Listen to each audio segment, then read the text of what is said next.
Andhra Pradesh medical and sales representative union Eluru committee తరపున, అలాగే మా రాష్ట్ర కమిటీ పేరు ఏపీఎంఎస్ఆర్యు అంటాం.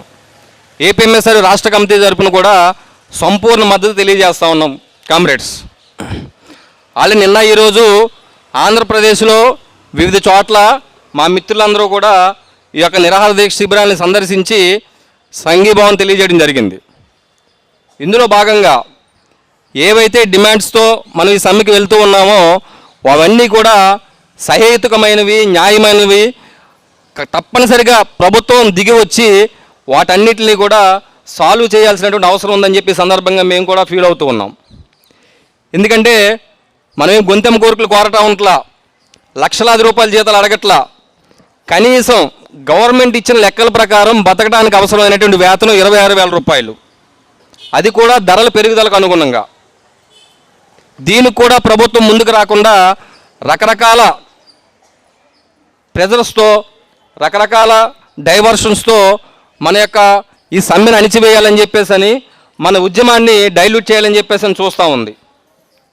దానికి ఎక్కడా కూడా లొంగకుండా సిఐటి అనుబంధ సంఘంగా ఉన్నటువంటి మనందరం కూడా సిఐటి నాయకత్వంతో ఇచ్చినటువంటి పిలుపుని చాలా సీరియస్గా అమలు పరుస్తున్నటువంటి మీ అందరికీ కూడా మరొకసారి కార్మికోద్యమ శుభాకాంక్షలు తెలియజేస్తూ ఉన్నాం.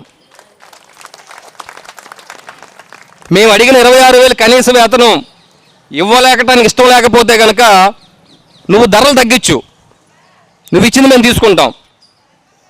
ధరలు తగ్గించడం చేత కాకపోతే నీ ప్రభుత్వం ఇచ్చిన లెక్కల ప్రకారం ఉన్నటువంటి కనీస వేతనం 20,000 రూపాయలు ఇవ్వాలని చెప్పేసి మేము డిమాండ్ చేస్తూ ఉన్నాం.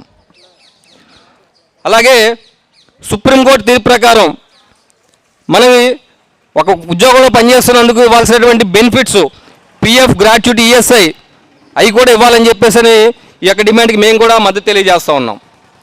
అదే రకంగా రిటైర్మెంట్ బెనిఫిట్స్ ఏవైతే మీరందరూ కూడా న్యాయమైన కోరికలు కోరుతూ ఉన్నారో వాటన్నిటికి కూడా మేము సంపూర్ణ మద్దతు తెలియజేస్తూ ఉన్నాం. ఇంతకుముందు కూడా తెలియజేస్తాం, రాబోయే రోజులు కూడా తెలియజేస్తామని చెప్పేసి. అలాగే ఈ విషయం తాడో పేడో తేల్చుకునే వరకు కూడా మీరందరూ కూడా అకుంఠిత దీక్షతో ఇదే పోరాటం కొనసాగించాలని చెప్పేసి, ఎటువంటి పోరాటానికైనా సరే మేమందరం కూడా సిఐటి అనుబంధ సంఘంగా పోరాటంలో మేము మీతో పాటు ఉంటామని చెప్పేసి, ఎక్కడి వరకు వెళ్తే అక్కడి వరకు కూడా మనం వెళ్దాం, వాళ్ళ సంగతో మన సంగతో తేల్చుకుందాం.